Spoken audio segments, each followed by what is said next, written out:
내 이름은 후지와라 마코토, 29살의 회사원입니다. 이번에는 내가 만난 쓰레기 점원과의 인연에 대해서 얘기해보려고 합니다. 나는 외식 산업을 메인으로 하는 기업에서 일하고 있으며 여러 가게의 매니저 일을 하고 있습니다. 그리고 26살이 되었을 때 운명의 사람을 만나게 되었습니다. 오늘부터 일하게 된 오리배 아사미입니다. 잘 부탁드립니다, 매니저님. 저야말로 우리 가게에서 일하게 된 신입한테 첫눈에 반했습니다. 이런 일이 처음이어서 나도 당황했습니다. 하지만 다른 신입들도 들어오게 되어 교육 담당이 모자라자 내가 오리배 씨의 교육을 담당하게 되었습니다. 매니저님, 이런 클레임을 받았을 때는 어떻게 하면 될까요? 대단히 죄송합니다. 바로 책임자를 불러드리겠습니다. 같은 느낌으로 바로 점장님 아니면 나를 부르러 와주면 돼요. 클레임은 내용 상관없이 윗사람을 부르면 되니까요. 알겠습니다. 매니저님이 교육 담당이어서 정말 다행이에요. 쉽게 이해할 수 있게 가르쳐주시고 상냥하시니까요. 오리배 씨는 언제나 웃으며 누구에게나 밝고 상냥해서 나한테만 그런 게 아니라는 걸 알고 있으면서도 그녀를 좋아하는 마음은 점점 더 커지고 말았습니다. 그러고 보니 매니저님은 몇 살이세요? 26살입니다만 네? 저랑 2살 차이밖에 안 나요? 저는 통신대학을 나왔고 고등학교 졸업과 동시에 이 업계에서 일하고 있습니다. 그래서 업계 경력은 긴 편이에요. 대단하시네요. 미래에는 내 가게를 갖고 싶다던가 그런 건가요? 뭐 비슷한 거죠. 어릴 때부터 요식업 쪽으로 일하고 싶다고 생각했으니까요. 오리배 씨는 쉬는 시간이 되면 나와 여러 가지 이야기를 나눴습니다. 덕분에 나도 그녀에 대해서 여러 가지를 알게 되었습니다. 그녀는 전문대학교를 졸업한 24살, 이자카야나 패밀리 레스토랑에서 아르바이트를 하면서 요식업종의 접객을 목표로 하게 되었다고 합니다. 이번에 요식업종에서 정사원이 된 건 처음이라고 합니다. 그래서 불안해서 그런지 잘 할 수 있을지 불안했던 모양입니다. 하지만 그녀의 접객은 손님들 사이에서는 좋은 평판이었습니다. 본사에서도 그녀를 점장, 매니저 후보로 생각하고 있다고 했습니다. 사람으로서 동료로서도 멋진 그녀는 직장 내 남자들 사이에서도 인기가 좋았고 이렇게 나도 오리배 씨를 노리는 사람 중 하나였으나 연애에 적극적으로 하는 게 힘들어서 아무것도 하지 못하고 있었습니다. 그랬더니 오리배 씨한테 개인 라인으로 연락이 왔습니다. 안녕하세요. 안녕하세요. 무슨 일이시죠? 그 집에서 대량으로 귤을 보내주셔서 혼자서는 다 먹을 수가 없어서 괜찮으시다면 몇 개 가져가실래요? 너무 감사합니다. 다른 직원들도 좋아하지 않을까요? 아니에요. 매니저님이 받아주셨으면 하는 거라고요. 단 둘이서 만나고 싶어서 그런 거예요. 그리고 나서 나는 바로 오리배 씨에게 전화를 했습니다. 그랬더니 오리배 씨는 공사를 구분하지 못해서 죄송합니다. 라고 사과했습니다. 사과할 필요는 없습니다. 훨씬 전부터 공사를 구분하지 못한 건 나니까요. 그렇게 나는 오리배 씨의 집을 들렀고 기세 좋게 고백했습니다. 그녀는 울면서 기뻐해 주었고 우리는 그렇게 사귀기 시작했습니다. 나는 사귀게 된 지 2년이 됐을 무렵 어떤 결심을 하게 되었습니다. 있잖아, 조금 있으면 아사미 생일이지? 그런 말 하지 마. 나이를 인식시키지 말라고. 그래도 아직 25살이잖아. 그렇긴 한데. 그래서 생일은 왜? 프랑스 요리 모니로봇이라는 레스토랑 알아? 당연하지. 엄청 유명한 고급 레스토랑이잖아. 거기서 축하하고 싶어서 예약했거든. 예약하기 엄청 힘든 걸로 유명한 덴데? 뭐 좀 힘내봤지. 그건 그렇긴 한데 엄청 분발했네? 작년까지만 해도 이렇게 하진 않았잖아. 뭐 어때? 좋잖아. 그렇네. 엄청 좋아. 고마워. 기대할게. 기대해주세요. 사실은 그저 생일을 축하하고 싶은 건 아니었습니다. 나는 그녀에게 프로포즈를 할 생각이었습니다. 그래서 나는 이 메시지를 주고받기 전에 신중하게 준비를 했습니다. 우선 한 달에 걸쳐서 될 수 있는 한 유명한 액세서리 숍에 가서 프로포즈 반지를 찾아다녔습니다.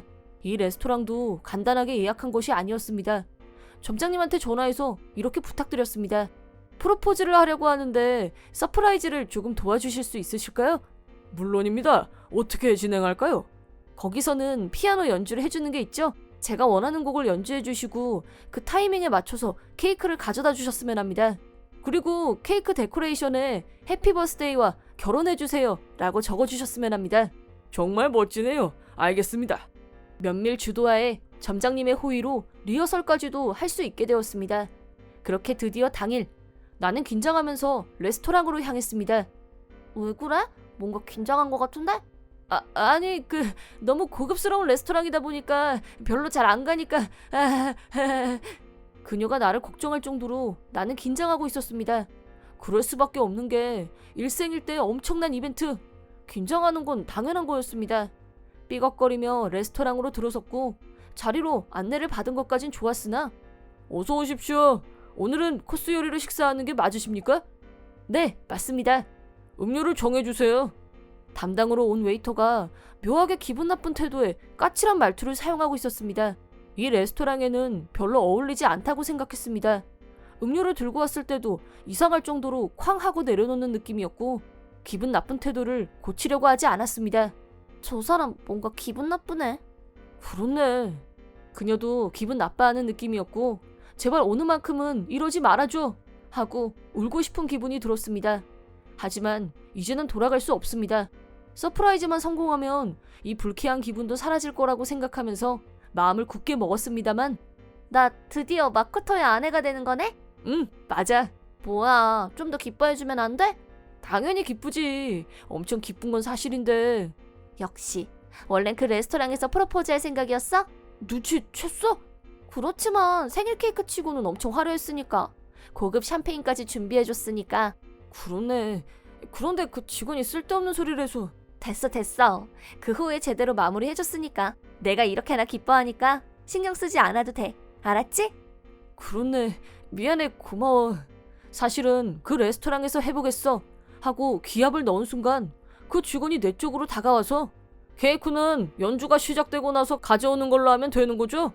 귓속말로 속삭이는 게 아니라 그녀가 들리게 말했습니다. 즉 서프라이즈를 망친 겁니다. 나는 생각지도 못한 행동에 굳어버렸습니다. 그녀도 그녀대로 기분 나빠 보였습니다. 분명히 서프라이즈라는 걸 그 사람은 모른다고 생각하고 화장실에 가는 척하면서 점장님한테 확인해보니 정말 죄송합니다. 철저하게 입단속을 시켰습니다만 나가타니 씨가 아무래도 착각을 한 모양입니다. 그렇게 말하며 고개를 숙이고는 사과했습니다. 그리고 나가타니라는 직원을 데리고 와서 죄송합니다. 전혀 미안한 마음 없는 사과를 했습니다. 나는 깊은 곳에서부터 열이 끓어올랐지만 여기서 큰 소리를 낼 수 없어서 어쩔 수 없이 사과를 받아들였습니다. 결국 데코레이션은 해피 버스데이만 적었고 그냥 생일 서프라이즈로 바뀌었습니다. 그리고 서둘러서 뷰가 좋은 바에 가서 다시 프로포즈를 한 겁니다. 프로포즈 자체는 성공했지만 아무래도 찜찜한 기분은 남아버렸습니다. 그 나가탄이라는 직원을 증오하지 않을 수 없었습니다. 하지만 언제까지고 풀주고 있을 수는 없습니다. 결과가 좋으면 그걸로 됐습니다.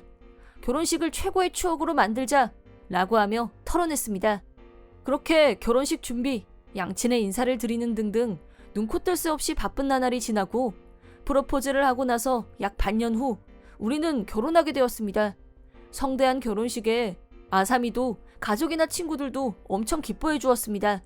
결혼식에서도 아사미한테는 비밀로 친구들의 영상 편지를 틀어서 두 번째 서프라이즈는 대성공이었습니다. 그리고 신혼생활은 행복 그 자체였습니다. 한동안 그 쓰레기 같은 직원은 아예 머릿속에서 사라졌습니다.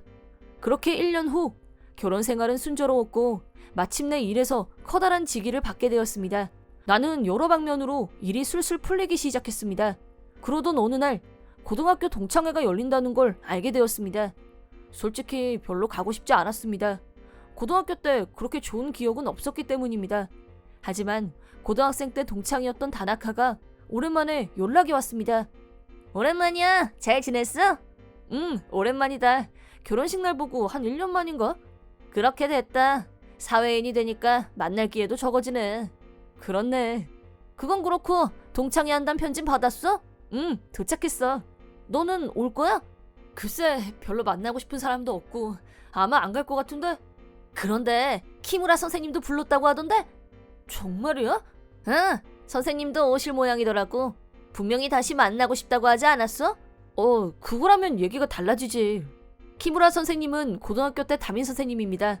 당시 대학에 갈지 말지 고민하던 나를 상담해 주셨고 지금 업계에 들어갈 수 있도록 등을 밀어준 은사입니다. 되도록이면 그때의 은혜를 갚기 위해서는 이번 동창회가 절호의 기회입니다. 모처럼인데 갔다 와. 당신 또 안 가면 또 안 간 걸로 후회할 게 눈에 보이니까. 확실히 그녀가 말한 대로입니다. 그래서 나는 동창회에 출석하기로 했습니다. 고등학교 동창생은 다나카 말고는 거의 말을 섞은 적이 없어서 다른 사람들하고는 거의 10년 만입니다. 조금 긴장하면서 그 회장에 들어간 나는 당시에 그렇게 말을 섞지 않은 사람도 오랜만에 만나니 여러 가지 이야깃거리로 누구와도 말을 섞을 수 있었고 혼자 동떨어져 있는 일은 없었습니다. 드디어 선생님과도 만나서 인사와 그때 도와주셨던 은혜를 갚을 수 있을 것 같아서 만족했습니다. 하지만 문득 회장네를 둘러보니 당신 분명 레스토랑에서 그 서프라이즈를 망친 직원이 이 자리에 있는 겁니다. 어떻게 봐도 동창회에 참석한 사람이었고 즉 나랑 동창이라는 건데 뭐야 정말로 기억 못하는 거야? 나한테 그런 창피를 주다니 웃기지 마! 이 한마디로 나는 잊었던 기억이 떠올랐습니다. 그는 고등학교 3학년 때 같은 반으로 나가타니 타카히로였습니다. 당시에 나는 동창회에 초대된 친구는 다나카 말고는 몰랐고 공부도 스포츠도 뛰어나지 않은 평범한 학생이었습니다. 그에 비해 나가타니는 눈에 띄는 그룹에서 리더였던 학생이었습니다.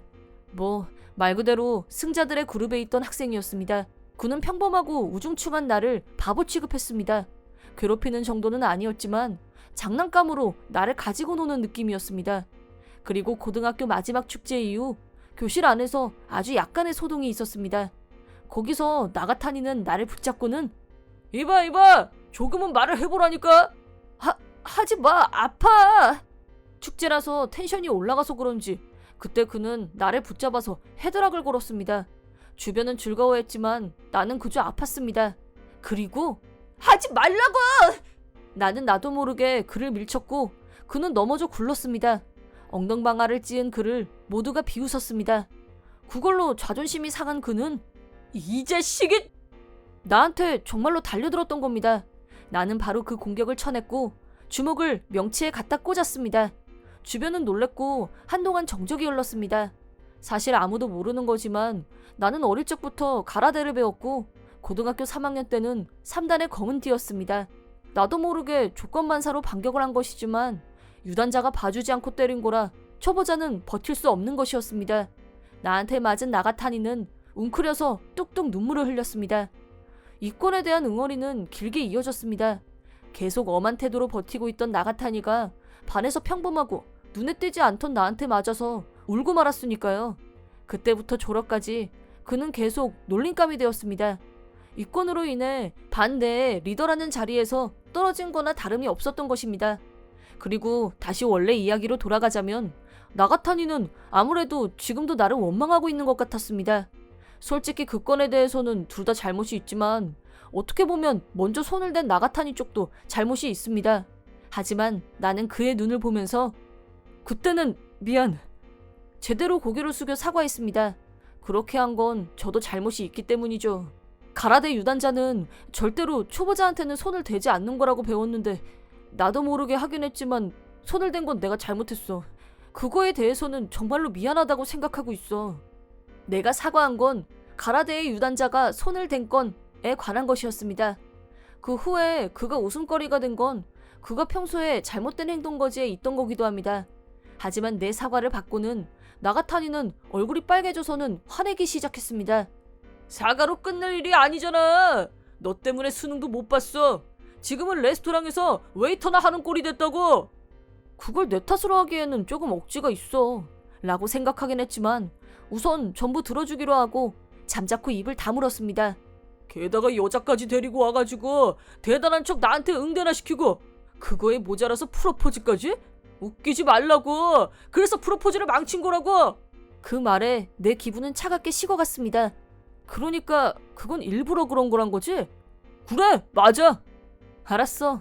그걸 들어서 다행이네. 그 말을 듣고 나는 동창회장을 떠났습니다. 왜냐하면 수고를 덜었네 라고 생각했으니까요. 그리고 몇 주 후 본사에서 새로운 지역의 매니저로서 온 후지와라입니다. 잘 부탁드립니다. 뭐? 나는 그가 일하고 있는 레스토랑의 지역 매니저로서 일하게 되었습니다. 사실 이 레스토랑은 내 아버지가 경영하는 회사가 운영하고 있던 곳이었습니다.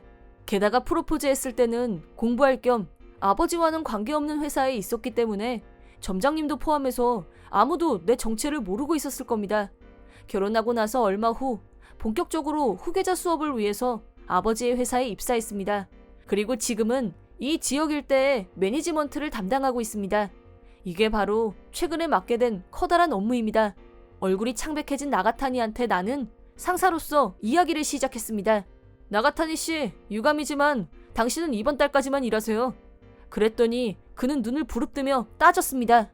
웃기지 마! 권력을 휘두르다니 그날의 복수라도 하겠다는 거야?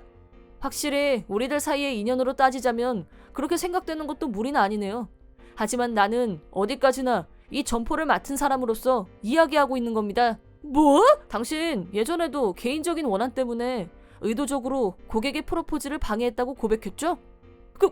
그건 어떤 이유에서든 일부러 고객님의 일생일대의 대이벤트를 망치는 직원은 데리고 있을 수 없습니다. 이건 가게를 맡고 있는 사람이라면 당연한 판단입니다. 그렇습니다. 나는 그날 동창회에서 나가타니한테 제외할 거라고 생각하지 못했고 그 가게를 맡은 시점부터 개인 면담을 할 예정이었습니다. 왜 프로포즈를 의도적으로 망친 건가? 만약에 정말로 착각한 거라면 연수를 다시 받는다던가 어떤 대책을 세우려고 했습니다. 하지만 그는 개인적인 원한 때문에 의도적으로 했다고 고백했습니다. 용서받을 수 없는 일이죠. 상대가 나였던 내가 아니었든 간에 당신은 당신 스스로가 마음에 들지 않는 사람에 대해서는 나중에도 방해를 할 가능성이 있습니다. 이런 SNS가 판을 치는 시대에 이런 화제는 눈 깜짝할 사이에 퍼지게 되면 댓글이 판을 치겠죠. 가게에 악영향을 미칠 게 뻔히 보이죠. 그런 가게와 직원 그리고 손님의 쾌적한 시간을 지켜주는 게 저의 일입니다. 나가타니 씨는 이번 달에 홀에 서는 걸 금지하겠습니다. 뒤쪽에서 일해주시고 이번 달로 일은 그만두시죠. 알겠습니까? 사실은 바로 해고하는 것도 좋지만 동급생인데다가 그날 진심으로 주먹을 내지른 것에 대한 사죄로서 이번 달만 허용할 수 있도록 약속한 겁니다. 하지만 그는 내 밑에서 일을 하는 걸 견딜 수가 없어서 다음날 무단결근을 했습니다. 결국에는 며칠 후 해고되게 되었습니다. 그러고 나서 이건 다나카한테 들은 얘긴데 그는 높은 자존심이 꺾여서 고향에도 돌아가지 못하고 기어이 도박에 손을 댔다고 합니다. 빚도 불어나게 되어서 결과는 처참했습니다. 그 후에도 행방불명이 되었다고 합니다. 그는 몇 번이고 다시 시작할 찬스가 있었을 텐데 그 찬스를 걷어차버린 건 그가 다른 사람 탓으로 돌리면서 노력을 하지 않았을 뿐인 겁니다. 나랑 있던 일 말고도 분명히 어딘가에서 좌절하고 있었을 테죠. 나도 사람의 위에 서는 사람으로서 자신의 행동 때문에 다른 사람의 인생을 바꿀 수 있기도 한다는 것, 이라는 사실을 잊지 않고 더욱 노력해서 열심히 살아보려고 합니다. 나는 미유. 박사님이 보복이라는 의미의 앱인 리탈리에이션을 개발했습니다. 박사님은 이 앱을 통칭 R이라고 부르고 있습니다. 나는 알로 모이는 불행의 구렁텅이에 빠져있는 사람들을 구하기 위해서 해결사 미유를 만들었습니다. 이 앱은 박사님의 독자적인 연구로 불행의 구렁텅이에 빠진 사람을 단말기에 자동으로 인스톨할 수 있는 엄청난 발명품입니다. 박사님은 이걸로 엄청나게 많은 데이터를 모으고 나는 해결사로서 명성을 올릴 수 있었습니다. 보세요. 새로운 앱이 인스톨되었다고 알람이 왔어요. 이번에는 어떤 불행한 에피소드일까? 내 이름은 S, 20대 여자입니다. 영상 시나리오과가 있는 전문학교를 졸업해서 엔터테인먼트 제작회사에 입사했습니다. 나는 어쨌든 영화, 드라마, 애니메이션 등등의 영상 같은 엔터테인먼트가 좋아서 뭐든 경험해보고 싶다고 생각했습니다. 거기서 내가 배속된 곳은 탤런트의 라디오나 기관방송의 AD였습니다. 물론 이것도 간접적이기는 하지만 내가 꿈꿔왔던 영상 엔터테인먼트에 관련된 일입니다. 무엇보다도 존경하는 연기자분과 가까운 거리에서 일을 같이 할 수 있는 건 엄청나게 영광이었습니다. 그리고 이러한 현장 경험이 제작에서는 꼭 필요한 경험이라고들 말합니다. 주변에는 방송작가 어시스트도 있었고 서로 정보를 교환하면서 미래에는 어떤 일을 본격적으로 할지 꿈에 대해 이야기하는 것도 재미있습니다. 물론 그저 재밌기만 한 작업은 아닙니다. 우리들이 제작하는 건 애니메이션의 PR 라디오가 메인이었습니다. 애니메이션의 정보를 전부 머릿속에 집어넣고 예고편을 매주 만들고 있습니다. 게다가 방송 작가님들하고도 방송에 대한 미팅을 해서 대본을 발주합니다. 대본이 다 되면 제작회사하고 내용을 확인하며 그거에 맞춰서 필요한 비품이나 애니메이션 굿즈를 준비합니다. 탤런트의 접대, 현장의 기재를 세팅, 스태프들만 본방 전에 리허설을 하고 그 후 탤런트와 같이 리허설을 하고 그런 후에 본방을 하고 어쨌든 할 게 엄청 많습니다. 그리고 SNS 운영도 제작회사가 하고 있기 때문에 일손이 부족하다는 것도 납득하고 있습니다. 나 말고도 신입 AD가 3명이 들어와도 제대로 일이 돌아가지 않을 정도입니다. 그래도 좋아하는 애니메이션에 선전을 할 수 있고 게다가 팬이 보낸 메일로 기쁨과 감상을 바로 받을 수 있습니다. 라디오 엄청 재밌네 하고 나는 이 일에 빠져 있었습니다. 그러던 어느 날 상사가 말을 걸어왔습니다.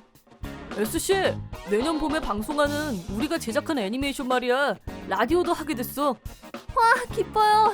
유명한 성우분들만 계시던데? 게다가 주연은 그 하라씨. 그것만으로도 애니메이션 본다고 하는 사람들도 있고 분명히 인기가 많을 거예요. 그렇지? 우리도 힘이 잔뜩 들어갔어. 그리고 방송 디렉터 말인데 미씨한테 부탁드리려고 하는데 만나본 적 있어? 아니요, 이름 정도만 들어본 분이에요. 꽤 많은 방송을 하고 계시죠? 그래. 성우 소속사에서 남자 성우 같은 경우에도 연출이 중요하거든. 이번에 라디오 캐스팅도 미씨 덕분에 주연을 캐스팅할 수 있을 것 같아. 그 말씀은... 그래, 하라씨야. 그때 나는 나도 모르게 꺄 하고 소리가 나올 정도로 들떴습니다. 이 기쁨은 지금 인기 있는 성우를 만나게 되어서가 아닙니다. 일로 존경하는 성우분과 방송을 만들 수 있는 것, 크리에이터 중 한 사람으로서의 기쁨입니다. 게다가 남자 성우의 현장은 남자 스태프가 하고 여자 성우의 현장에는 여성 스태프가 많이 배치되는 경우가 많습니다. 특히 남자 성우의 현장에는 이성 금지라는 문화가 있다고 합니다. 인기 성우의 팬은 말 그대로 찐 사랑 세력이 많아서 그런 팬에 대한 배려를 하는 의미라고 합니다. 실제로 나도 성우분들의 이벤트 스태프를 하고 있을 때 여성 팬 중 한 명이 잠깐, 왜 여자 스태프가 있는 거야? MC한테 여우 같은 짓거리 하면 날려버릴 거야? 이런 폭언을 들은 적도 있습니다. 그걸 생각하니 조금 기분이 저조해졌습니다. 저기 그 이야기는 엄청 기쁘긴 한데 하라씨가 라디오 녹음을 할 때 여자인 제가 들어가도 괜찮을까요? 괜찮아. 하라씨의 소속사에서 현장이 익숙한 스태프로 부탁한다고 요구했으니까. 자네는 신입 중에서는 일을 제일 열심히 하기도 하니까 SC를 추천한 건 나니까 자신감을 가지고 했으면 좋겠어. 감사합니다. 있는 힘껏 열심히 하겠습니다. 내 스스로도 잘 알고 있어. 이건 뽑힌 거야. 어떻게 해서든 일을 열심히 해야지. 방송이 시작되는 건 내년 봄. 아직 반년이나 남았으니까 그 사이에 점점 스킬을 쌓는 거야. 그렇게 생각했을 때 1년 동안 지속되었던 라디오 방송에 TO가 생겨서 보충 인력으로 들어가게 되었습니다. 그 방송에서 나는 AD 인생 역사상 최악의 경험을 하게 됩니다. 도중에 합류하게 된 것은 남녀 모두에게 인기가 있는 M 로봇 히어로라는 애니메이션을 선전하는 라디오 방송. 주연은 인기가 많은 남자 성우 티다씨와 이카와씨. 나는 인수인계를 받을 작업 등 여러 가지를 확인할 겸 디렉터에게 인사를 하러 갔습니다. 안녕하십니까? 새로 들어온 C 제작회사의 S라고 합니다. 아, 당신이 SC구나. 이야기는 들었어요. 정말 어리네요. 네. 아직 신입이어서 부족하겠지만 열심히 하겠습니다. 네네, 잘 부탁해. 나는 디렉터인 미입니다. 잘 부탁해요. 이 사람이 미씨? 라고 나도 모르게 목소리가 튀어나올 뻔했습니다. 왜냐하면 상상했던 것과는 전혀 다른 깔끔하지 않은 옷차림에 거뭇거뭇한 수염을 한 모습이었기 때문입니다. 업계에 종사하면 그렇긴 하지만 성우 소속사에 연줄도 있다고 들었고 좀 더 성실해 보이는 사람이라고 생각했습니다. 그리고 이거 오늘 대본인데 10부 준비해 놓도록 해. 그리고 질문 박스. 질문은 작가들한테 데이터 받아서 복사해두면 되고 나중에 그룹 라인에 초대할게. 네, 알겠습니다. 별로 성실해 보이지 않는 사람이었지만 일은 제대로 해주는 것 같아서 안심이었습니다. 그렇게 생각하면서 나는 바로 작업에 들어갔습니다. 하지만 미의 본성을 알게 된 것은 지금보다 조금 뒤의 일이었고 나는 상상조차 하지 못했습니다. 그럼 티다씨, 이카와씨 슛 들어갑니다. 잘 부탁드립니다. 잘 부탁드립니다. 뭐라? 처음 보는 분이네요. 네, 오늘부터 AD로 들어온 S라고 합니다. 잘 부탁드립니다. 나는 그저 평범하게 인사를 할 생각이었습니다. 그랬더니 미가 말도 안 되게 방해하기 시작했습니다. 아, 둘 다 그 애한테 너무 상냥하게 대하지 말라고. S씨, 남자 성우하고 결혼하는 게 꿈인 모양이더라고. 네? 그렇지만 어린 여자애가 성우 라디오에 AD로 들어온 건 그게 목적이잖아. 그렇지 않아요. 저는 원래부터 영상을 하고 싶어서 이 회사에 들어온 거예요. 나는 말도 안 되는 트집을 필사적으로 부정했습니다. 왜 처음 만난 사람한테 이런 말도 안 되는 소리를 듣지 않으면 안 되는 거야? 물론 성우분들한테도 정중하게 아니라고 했지만 괜찮아요. 하고 흘러갔습니다. 나는 그날 너무 분해서 울면서 집으로 갔습니다. 물론 단념하고 싶지 않아서 다음날 상사한테 그 일을 보고했습니다. 하지만 왜 하필 그런 사람한테 찍혔는지. 미씨는 권력이 있는 사람이라서 말이야. S씨, 미씨한테 뭔가 신뢰되는 행동을 한 건 아니지? 설마요. 평소처럼 열심히 했어요. 그리고 성우분과 결혼할 목적으로 이 제작회사에 들어오다니 말도 안 돼요. 그것도 그렇긴 한데 곤란하네. 만약 그런 소문이 퍼지기라도 한다면 자네를 현장에 내보낼 수가 없어. 저는 아무런 잘못한 것도 없는데요? 나도 미씨한테 얼굴을 비추러 가긴 할 건데 S씨 적어도 현장에서 응대할 때는 주의하도록 해. 설마 내가 상사한테 혼날 줄은 몰랐습니다. 나는 아무 잘못도 하지 않았는데 어째서? 분하고 분해서 그 기분을 같이 방송하고 있는 방송작가 친구 엠코에게 상담을 하게 되었습니다. 있잖아 엠코, 미라고 알아? 뭐야 갑자기? 당연히 알지. 그 자식 여자 스태프한테 자연스럽게 폭언을 하는 사람이야. 우리들 사이에서는 별명으로 이암이라고 하고 있어. 뭐? 그런 거야? 나도 오늘 처음으로 현장에서 S씨는 남자랑 결혼하기 위해서 왔다고 갑자기 들어서 말이야. 뭐야 그게? 믿을 수가 없네. 근데 그거 좀 무섭다. 미는 말이야 타깃을 정하면 철저하게 하더라고. 아마 어린 여자라면 반항하지도 못하고 권력으로 누르면 된다고 생각할지도? 정말 싫다고. 상사라든지 선배한텐 얘기해봤어? 하지만 역시 미씨한테는 신세를 지고 있어서 그런지 내가 반대로 혼나버렸어. 정말로 이 어깨 미친 것 같아. 어쨌든 무슨 일 있으면 나한테 말해. 나 미랑 라이벌 관계에 있는 작가의 제자라서 엄청 강하게 반박할 수 있으니까. 믿음직스러워. 고마워 엠코. 엠코한테 격려를 받아서 그런지 기분이 조금 괜찮아졌습니다. 그래, 나는 좋아하는 일을 위해서 열심히 일하기만 하면 되는 거야. 그렇게 생각하면서 미한테 지지 않겠다고 정했지만 미는 다른 현장에서도 S는 남자 성우를 좋아해. 남자 성우와 결혼하고 싶대. 남자 성우가 있는 현장에서는 들어오지 못하도록 하는 게 좋을 거야 라고 말하고 다니는 모양입니다. 나랑 일을 해본 사람들은 쉽게 믿지 않았지만 없는 사람은 권력자인 미씨 쪽을 믿겠죠. 기어코 성우 소속사로부터 S씨는 빼주실 수 있나요? 라는 연락까지 받게 되었습니다. 상사도 내가 나쁘지 않은 건 이해하고 있었습니다. 하지만 업무상으로는 어쩔 수 없는 거라고 이해할 수밖에 없었습니다. 우선 지금 들어가 있는 현장은 다른 애랑 교대하도록 하고 S씨는 인스타라든지 유튜브의 기관 방송 기재 스태프를 부탁할게. 개런티는 빼지 않을 테니까 안심하고. 신경 써주셔서 정말 감사합니다. 그리고 뭐랄까, 봄부터 시작하는 하라씨의 라디오 방송에서도 자네는 빼달라고 하니까 다른 애한테 부탁하도록 할게. 그럼 정말로 열심히 해왔는데 대체 왜? 미씨의 눈에 거슬리는 행동한 거 아니야? 정말 짚히는 거 없어? 있을 리가 없어요. 첫 대면이었고 저는 이 일에 자부심을 갖고 일하고 있단 말이에요. 이렇게 될 거였으면 여자로 태어나지 말 걸 그랬어요. 나는 나도 모르게 울면서 소리쳤습니다. 상사도 내 업무를 평가했을 뿐이었고 정말 분한 표정을 지으며 내 어깨를 상냥하게 두드려 주었습니다. 지금 상태로는 일을 하는 것도 힘들잖아. 우선 라디오 방송의 예고편 제작이라든지 컴퓨터를 사용해서 재택근무를 할 수 있는 걸로 부탁할게. 지금은 현장에서 거리를 두는 게 좋겠어. 네, 죄송합니다. 하지만 내 마음은 피폐해져서 솔직히 현장에 가는 것조차 두려웠습니다. 남성 성우분들을 지나칠 때마다 색안경을 쓰고는 쳐다봤고 거리를 두려고 하는 건 피부로 느끼고 있었습니다. 이제 신뢰관계를 되돌리는 건 불가능하겠죠. 재택근무를 하면서 이직할 곳을 찾기로 했습니다. 방송업계하고는 바이바이하고 그저 애니메이션 팬으로 돌아갈 거예요. 그 결심을 엠코에게 전했습니다. 야, 다시 생각해봐. 역시 미가 이상한 거라니까.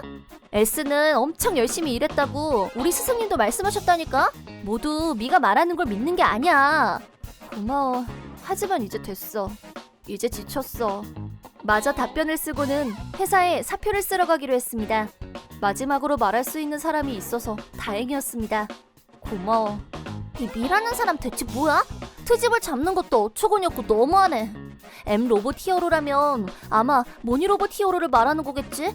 라디오 제작은 점점 제작회사, 애니메이션에서 유명한 곳이구나. 그건 그렇고 미라니 조금 특이한 이름이네. 미 라디오 디렉터. 아! 찾았다! 23이라는 남자네. 깔끔하지도 않은 모습이기도 하고 틀림없어. 그렇다면 리탈리에이션 시작! 안녕하세요. 오늘부터 일하게 된 AD의 미유라고 합니다. 어라? 설마 시라이 씨 대신 온 사람? 시라이 씨라고요? 분명히 티오가 생겨서 들어오긴 했는데요. 역시 걔 말이야. 젊은 남자 성우하고 사귀고 싶다고 했나? 결혼하고 싶다고 이루지도 못하는 꿈을 가지고 있던 애거든. 그래서 제외했어. 현장에서는 그런 애정을 갖고 있는 애는 곤란하다고. 너도 어리니까 시라이 씨처럼 하는 건 아니지? 아니요. 저 이래 보여도 결혼했다고요. 뭐야? 그런 거야? 그럼 보기보다 나이를 먹었다는 거네? 비밀이에요. S라는 건 시라이 씨라는 거구나. 점점 회사의 직원 리스트는 전부 손에 넣었고 그 안에 분명히 시라이 하루카라는 애가 있었어. 분명히 그 애일 거야. 그럼 저 대본 준비해 놓겠습니다. 잘 부탁해. 그렇게 나는 서둘러서 점점 회사를 향했습니다. S에 대해서 물어봤더니 역시 맞았습니다. 아무 근거도 없는 소문 때문에 지금은 재택근무를 하고 있다고 합니다. 퇴사할 것 같다고 말했습니다. 아, 시라이 씨는 정말로 우수했으니까. 만약 관둬서 그 빈자리를 채우려면 큰일이네. 하지만 232 씨를 적으로 돌릴 수는 없는 노릇이니까. 저기 시라이 씨가 찍힌 이후로 짐작 가는 건 없으세요? 당신은? 아, 다른 회사의 AD고요. 시라이 씨의 친구입니다. 놓고 간 물건을 가지러 왔어요. 그렇군요. 아니, 본인은 짐작 가는 게 없다고 하긴 했는데 저는 딱 하나 걸리는 게 있어서요. 그게 뭔데요? 시라이 씨는 성우를 키우는 양성소가 주최하는 라디오 방송의 스태프도 하고 있었어요. 거기서 어린 여자 성우한테 업무에 연애 감정을 가지고 오지 말고 프로의식을 가지고 하자라고 강하게 말한 모양이에요. 그건 좋은 거 아닌가요? 여기서만 하는 얘긴데요. 그렇게 말하면서 시라이 씨의 상사한테 들은 내용은 다소 충격적인 것이었습니다. 이제 준비 끝났어. 미래를 위해 열심히 일하는 젊은이를 상처 준 거에 대한 죄는 톡톡히 치르게 할 거니까. 잠깐! 하루카! 아침부터 무슨 일이야, 미호? 하야미 자식한테 엄청난 일이 벌어졌어. 어쨌든 이 녹음 좀 들어봐. 그럼 미팅을 시작하겠습니다. 오늘은 내년 봄에 시작하는 모니모니 청춘기관차의 라디오 방송 모니라디오 기관차에 여긴 오와라 료타 씨도 와주셨습니다. 잘 부탁드립니다. 잘 부탁드립니다. 열심히 연기하겠습니다. 그럼 간단하게 어떤 방송인지 설명해 주세요. 미호 씨, 모니터로 자료를 보여주세요. 네. 뭐야 이건? 그럼 이 양성소에 다니는 여자애들은 모두 232 씨가 치근덕거렸다는 건가요? 네, 232 씨하고 사귀면 방송에 내보내준다고 해서요. 하지만 솔직히 말하면 방해된다고 할까 공사는 구분하고 싶잖아요. 그렇죠. 지금 시대에는 좀 있을 수 없는 일이라고 할까? 이거 대체 뭐야? 뭐라니요. 아사미 씨가 자주 다니는 성우 양성소의 학생들입니다. 아사미 씨는 어린 여자 성우가 엄청 좋은 거죠? 네? 도대체 어떻게 된 거죠? 여기 양성소에 있는 여자애들은 모두들 232 씨와 잠자리를 갖고 일을 받아갔다고 해요. 그래서 여자 후배도 232 씨를 알고 있었고 모두들 반항할 수가 없었나 봐요. 하지만 어떤 여자 아이디가 일이랑 연애는 별개로 생각하고 실력으로 일을 따내지 않으면 안 돼. 결국에는 이 업계에서는 살아남지 못할 거야. 라고 말해서 아사미 씨의 말을 들어주는 애들이 꽤 줄어들었다고 하죠? 이게 바로 그때 시라이 씨의 상사가 말해준 이야기였습니다. 게다가 시라이 씨는 232와 양성소에 다니는 여자애들의 관계는 전혀 몰랐고 업무적으로 만난 사이와 잠자리를 갖는 것에 대해서 상담을 하게 돼서 진지하게 답을 해줬을 뿐이었습니다. 하지만 그게 232의 노여움을 사서 시라이 씨를 철저하게 짓밟아주기로 결정한 거였습니다. 상사는 나는 나 자신을 지키기 위해서 시라이 씨를 지킬 수 없었어. 정말로 후회하고 있어. 라고 하며 눈물을 보였습니다. 확실히 이 방송 스태프로 들어오기로 했던 여자 ADC는 남자 성우와 결혼하고 싶어서 업계에 들어왔다는 소문 들었는데. 맞아. 그건 거짓말이 아니야. 그 AD가 이전에 상담을 해준 AD고 소문을 흘린 게 이시마 씨라는 거네요? 빙고! 정답입니다. 아니야 엉터리야. 아사미는 엄청 당황했지만 이미 늦었습니다. 증거는 전부 모았으니까요. 덧붙여서 말하자면 꽤 많은 여자애들한테 증언을 받기도 했어요. 데이트에서 너무 질척거린다던가, 사람 욕만 한다던가, 못된 녀석이라던가, 키스할 때 침 범벅이어서 기분 나쁘다던가 엄청나게 나오네요. 누구야? 대체 나를 이렇게 바보 취급하는 녀석은? 말해! 전부 다 잘라버리겠어! 어머, 그럼 다 인정하시는 거네요? 신인 여자 성우한테 계속 닥치는 대로 손대려고 한 거야. 이사미는 그 자리에서 쓰러지더니 배를 꼭 끌어안았습니다. 그러고서는 배가 너무 아파! 구급차 좀 불러줘! 라는 말도 안 되는 생쇼를 하고 있었습니다. 그럼 나중에 밖에서 기다리고 있는 시라이 씨의 상사와 오와라 씨의 매니저한테 맡기도록 할게요. 뭐라고? 도깨비 같은 표정을 지은 시라이 씨의 상사와 오와라 씨의 매니저가 등장했습니다. 그런 이하미조차도 이라는 꼴사나운 목소리를 냈습니다. 우리 유능한 부하 직원을 상처 준 죄를 톡톡히 치르게 해줄 겁니다. 저희도 오이라의 출연은 없던 걸로 하겠습니다. 괜찮지, 오이라? 네, 저는 공사, 특히 연애 사건에 구설수에 오른 사람은 싫으니까요. 전부 저 여자가 나쁜 거라고! 쓸데없는 소리라고 말이야! 재능이 없는 인간이 유명해지기 위해서는 나랑 잠자리를 갖는 게 당연하잖아! 오히려 장래 유망하지! 커리어도 있는 나랑 사귀는 걸 영광으로 생각해야 될 거 아니야! 아야미가 그렇게 소리치자 쿵! 하고 둔탁한 소리가 들렸습니다. 그건 오와라 씨가 아야미를 때린 소리였습니다. 이상 여자를 상처 주는 말은 하지 말아주세요. 불쾌하기 짝이 없네요. 당신은 어차피 이 업계에서 절대로 다시 일할 수 없을 거니까요. 어머, 역시 꽃미남 성우는 내면도 멋져 라고 생각했지만 그 말은 완전히 녹다운된 아야미의 귀에는 들리지 않았을 겁니다. 그럼 난 이 녹음본을 업계 관계자가 모두 들을 수 있도록 해볼까요? 미유라는 여자가 전부 해결했어. 엄청나. 대체 뭐하는 사람이지? 모르겠어. 그럼 나 이걸로 일을 관두지 않아도 되는 거야? 당연하지. 이 녹음이 업계 전체로 퍼져서 아야미는 지금 대박 망했으니까 자기 소속사의 탤런트까지 손댔다고 해. 소속사도 가만히 있을 리 없을 거고 잘못하면 형사사건이 되니까. 그런가? 그렇구나. 여자애들도 괴로움에서 해방되면 좋겠다. 무엇보다도 오와라 씨가 소속되어 있는 곳이 엄청 큰 소속사니까 거길 적으로 만들면 이제 더 이상 살아갈 수 없지 않을까? 쌤통이다. 하루카도 얼른 회복해서 빨리 현장으로 돌아와. 고마워. 그 애비는? 뭐지? 내일 점점 제작회사에 출근하시면 됩니다. 물건을 준비해두었습니다.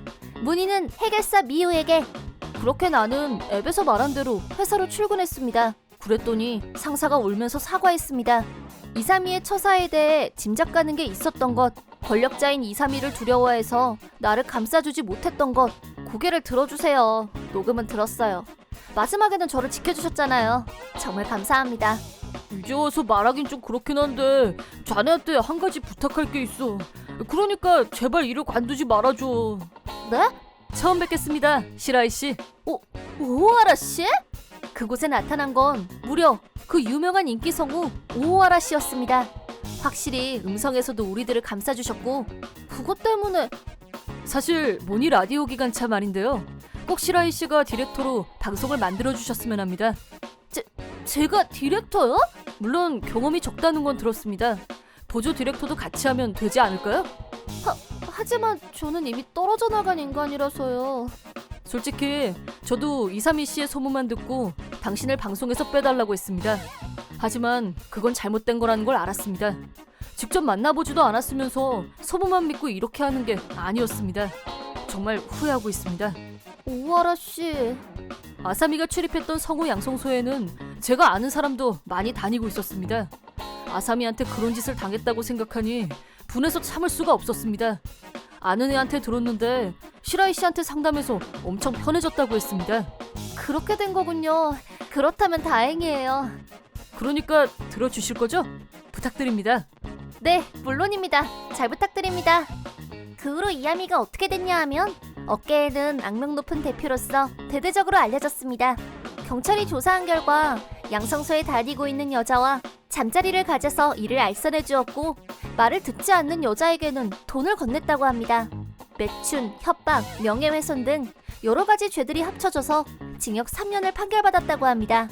이야미는 어깨에 돌아올 리가 없었고 이렇게 얼굴이랑 이름이 세상에 알려져 있으면 일반적인 생활도 힘들겠죠. 다수의 여성을 상처 입힌 죄, 평생을 걸쳐서 갚아나가지 않으면 안 되겠죠? 한편 시라이 하루카는 이야미의 공격에도 지지 않고 정면으로 맞선 여자 스태프로서 세간의 주목을 받아 대활약 중입니다. 지금은 영화, 애니메이션 시사회 등을 다루는 등 일의 폭이 점점 넓어지고 있다고 해요. 리탈리에이션 완료! 내 이름은 이시다 미와코, 36살의 전업주부입니다. 이번에는 저의 말도 안 되는 가족사에 대해서 말씀드릴게요. 우리 집은 10살 연상인 남편 모리히로와 16살인 아들인 카츠이치와 3명이서 살고 있습니다. 모리히로는 꽤 규모가 괜찮은 건설회사의 사장으로 엄청난 부자입니다. 한편 아들인 카츠이치도 유명한 고등학교에 다니고 있고 성적도 좋아서 엘리트 코스를 밟고 있죠. 마치 드라마 속에서나 나올 법한 가족이라고 할 수 있습니다. 실제로 친구들도 부러워했고 나도 겸손해하면서 마음에도 없는 말을 하곤 있지만 겉과 속이 다른 건 자주 있는 이야기 중 하나입니다. 우리 집 같은 경우에는 이봐, 교복 셔츠 다려놓으라고 했잖아. 미안해, 까먹었네. 왜 말한 것도 제대로 하질 않는 거야? 미안해, 바로 해둘게. 그리고 이번 주 토요일에 학교에서 면담이 있는 건 알지? 당연히 기억하고 있지. 평소랑 같은 촌스러운 차림으로 오지 말라고. 평소랑 같으면 안 되니? 그런 아줌마 차림새로 오면 안 되는 게 당연하잖아. 미안해, 패션에 별로 관심이 없어서. 정말 쓸모없네. 스스로 찾아볼 생각을 좀 하라고. 알았어, 면담까지는 어떻게 해볼게. 말하기 전에 좀 하라고. 미안하다. 아들은 나한테 항상 난폭한 태도를 취합니다. 사춘기니까 어쩔 수 없지 라고 생각하면 되긴 하는데 아들의 태도는 사춘기라고 할 수 없을 정도로 심해서 이런 밥을 어떻게 먹으란 거야? 오늘은 고기가 먹고 싶다고. 정석이 소리가 너무 시끄러워. 공부하고 있으니까 좀 조용히 하라고. 정말 쓸모없네. 이런 게 엄마라니 부끄러워 죽겠어. 이렇게 아무렇지도 않게 내뱉습니다. 이건 사춘기가 아니라 정신적 학대나 다름없지 않나요? 게다가 이것뿐만이 아닙니다. 어느 날 아들이 학교에서 돌아와서는 내가 아침에 싸준 도시락을 보여줬습니다. 아예 손도 안 댔더군요. 이런 갈색 반찬밖에 없는 학급 도시락을 누가 만들래? 친구들한테 보여줄 수가 없잖아. 짜증을 내면서 도시락을 던졌습니다. 너무 심한 행동이었지만 미안해. 다음부터는 색을 잘 맞춰서 맛있게 만들게. 말하기 전에 좀 하라고, 이 쓰레기야. 다음에 또 그러면 용서하네. 아들이 덩치도 크다 보니 도저히 반항할 수가 없었습니다. 아무 반박도 하지 못하고 그저 형편없이 아들이 던진 도시락을 치우는 것밖에는 할 수가 없었습니다. 그리고 그 아이의 성가신 점은 이걸 밖에는 절대로 보여주지 않는다는 겁니다. 예를 들어 집에 손님을 초대하면 어머니의 요리는 엄청 맛있어요. 언제나 감사드리고 있습니다. 그렇죠, 어머니? 어머, 좋은 아드님이시네요. 마치 인격이 바뀐 것 같은 행동입니다. 아들이 나한테 이런 행동을 하는 건 커다란 이유가 있습니다. 남편의 영향을 그대로 받았기 때문입니다. 뭐야, 이 맛없는 밥은? 돼지먹이야? 가사도 제대로 하지 못하는 거야, 이 쓰레기야? 쓸모가 없는 여자네. 식충이나 다름없는 짐덩어리라고. 보시는 대로 아들의 언행과 똑같다는 걸 알 수 있습니다. 카츠이치가 어릴 때부터 남편은 항상 이런 모습이었습니다. 그리고 물론 사교계에서는 이런 태도를 일절 보이지 않았습니다. 집에서는 매번 아내한테 혼나기만 한다고요? 이렇게 아들은 남편의 이런 모습까지 따라하고 있다고 생각합니다.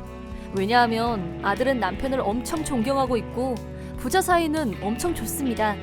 솔직히 다른 가정에서 보면 이건 이상한 광경이죠. 하지만 이 집에서 자란 카츠이치는 나한테 이런 식으로 하는 게 오히려 당연하다고 생각할 수도 있습니다. 우리 집은 남편이 국왕, 아들이 왕자님, 나는 그저 하녀일 뿐인 위치. 이런 집에 거의 16년 동안 살고 있습니다. 남편이 둘이 있는 것 같은 환경에 슬슬 나도 정신적으로 한계가 오고 있었습니다. 그런 생활 속에서 몇 개 되지 않는 나의 기분 전환 방법은 친정엄마와 라인을 주고받는 겁니다. 오랜만이야. 잘 지내니? 괜찮아. 문제 없어. 거짓말이지? 너 이번에 들렀을 때 얼굴색이 안 좋았어. 뭐 나름대로 힘들기는 한데 역시나 16년이나 하고 있으니까 익숙해진 것도 있긴 해. 정말 미안하다. 우리들 때문에. 그건 말하지 않기로 약속했잖아. 정말 괜찮으니까 나를 믿어줘. 고마워. 조금 있으면 다 끝나니까 조금만 버텨줘. 알고 있어. 엄마도 너무 무리하면 안 돼? 무슨 말 하는 거니? 너를 희생시킨 거나 다름없으니까 우리는 부모 실격이야. 그런 거 아니야. 아빠랑 엄마가 있으니까 힘낼 수 있는 거야. 조금 더 힘내자. 내가 이혼을 할 수 없는 이유는 조금 뒤에 말하기로 하고 이렇게 라인을 엄마랑 하고 며칠이 지났을 때였습니다. 우리 집에서 이런 말도 안 되는 사건이 일어났습니다. 그건 내가 동창회 때문에 외출했을 때였고 그날은 저녁 늦게 귀가했습니다. 그랬더니 무려 우리 집 거실에 가운을 입은 젊은 여성이 있었던 겁니다. 그리고 저 멀리서 나남이 좋은 샴페인을 찾았어. 한잔하고 시작하자고. 그렇게 태평한 목소리로 남편이 가운을 입은 채로 등장했습니다.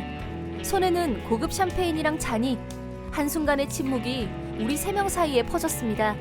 원래라면 아수라장이 되어야 하는데 뭐야 벌써 돌아왔어? 내일 올 줄 알았는데. 남편은 미안해하지도 않고 이런 식으로 말했습니다. 이분은 누구셔? 보면 몰라? 확실히 누가 뭐래도 애인 사이였습니다. 하지만 내가 말하고 싶은 건 그런 게 아니었지만. 뭘 멍하니 있는 거야. 방해되니까 빨리 나가. 내일 오후에는 돌려보낼 거니까. 나를 오히려 내쫓는 겁니다. 멍하게 있는 나를 보곤 나남이라는 애인이 피식하고 웃었습니다. 왠지 미안하네. 이렇게 된 거예요. 걱정 마세요. 나쁘게 하지 않을게요. 라고 하며 대담하게 말하는 겁니다. 화내도 당연한 상황이었지만 나는 그렇게 할 수가 없었습니다. 그렇게 남편과 애인을 집에 두고 나는 집을 나가서 다음날까지 호텔에 머물게 되었습니다.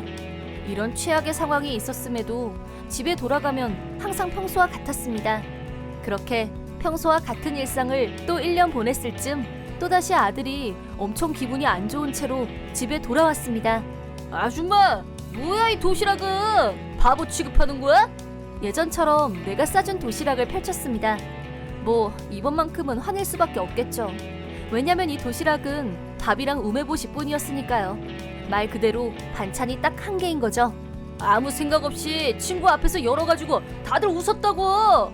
이제야 좀 괜찮아진다 싶더니 무슨 생각이야? 이게 엄마로서 할 짓이야? 응? 평소라면 위축돼서 사과했을 테지만 그렇게 하지 않을 겁니다. 왜냐하면 이번에는 반 정도는 골탕 먹일 셈으로 이 도시락을 준 거니까요.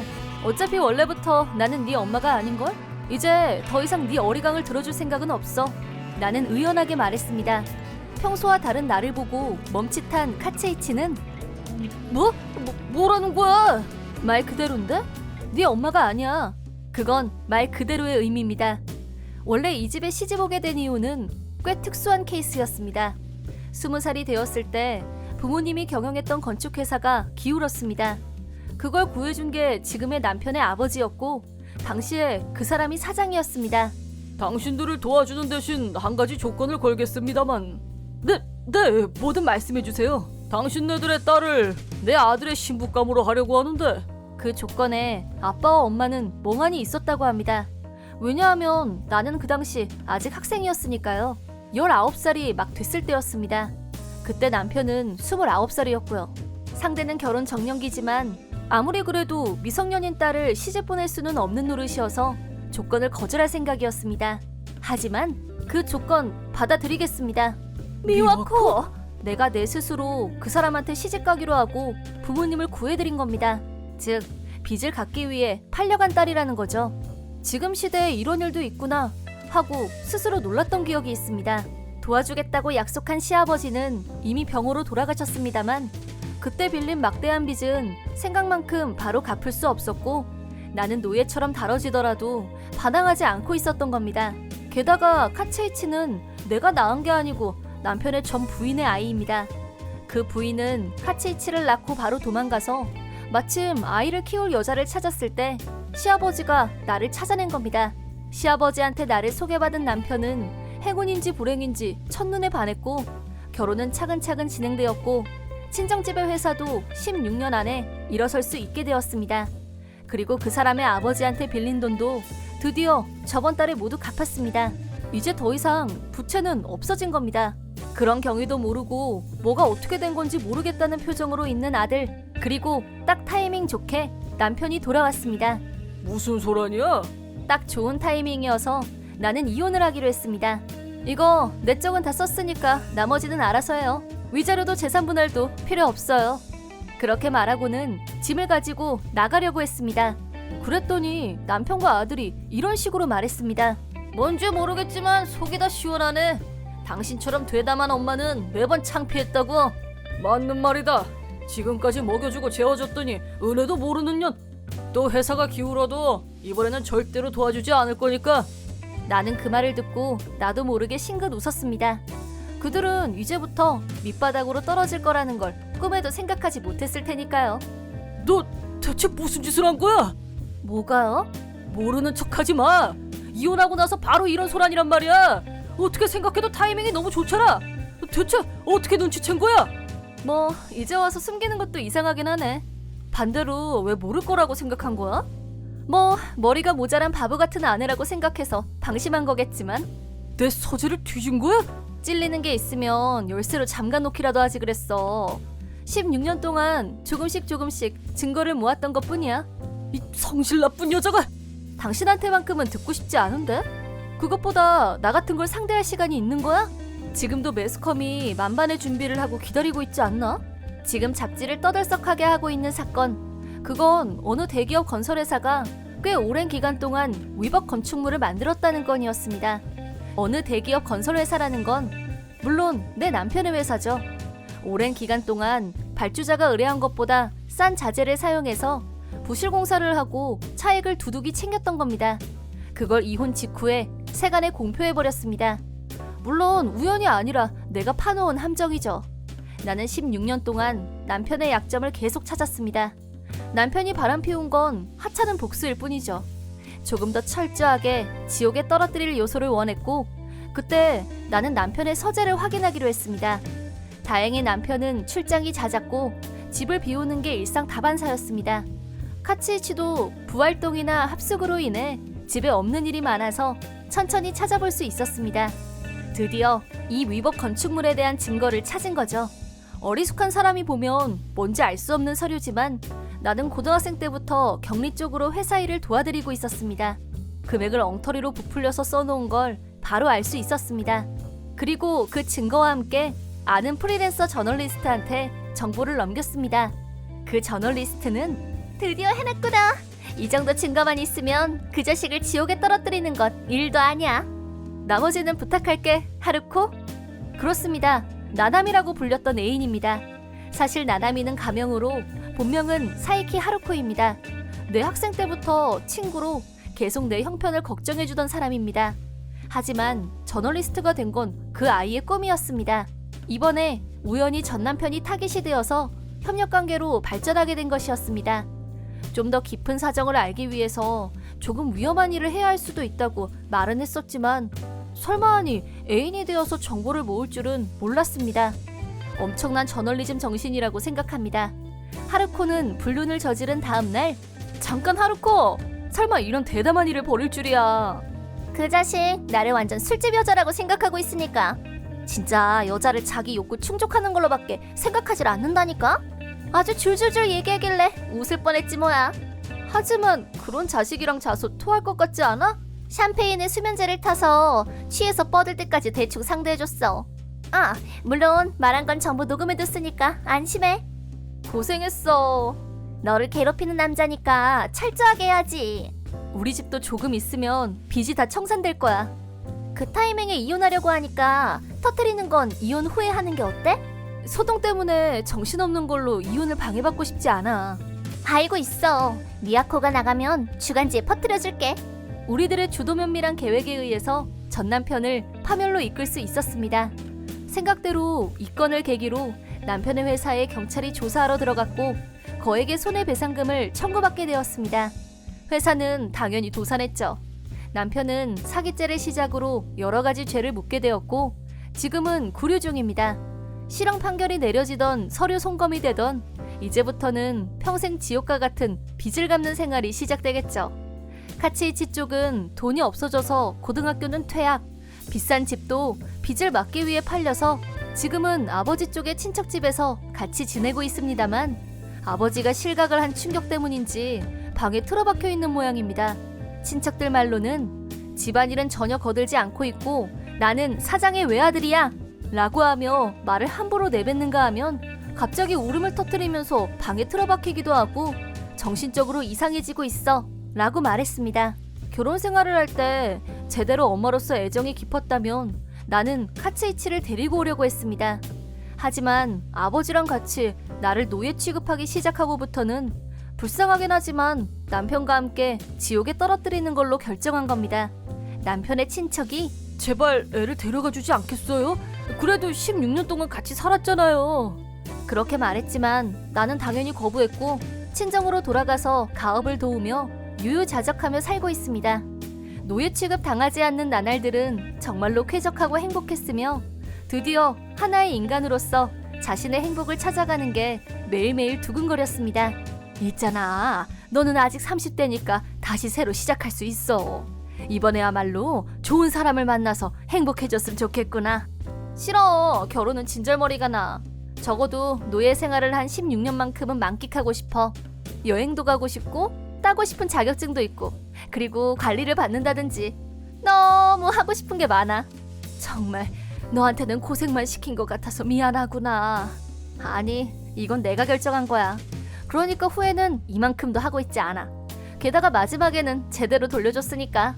그건 솔직히 우리들도 묵었던 채증이 내려가는 느낌이었어.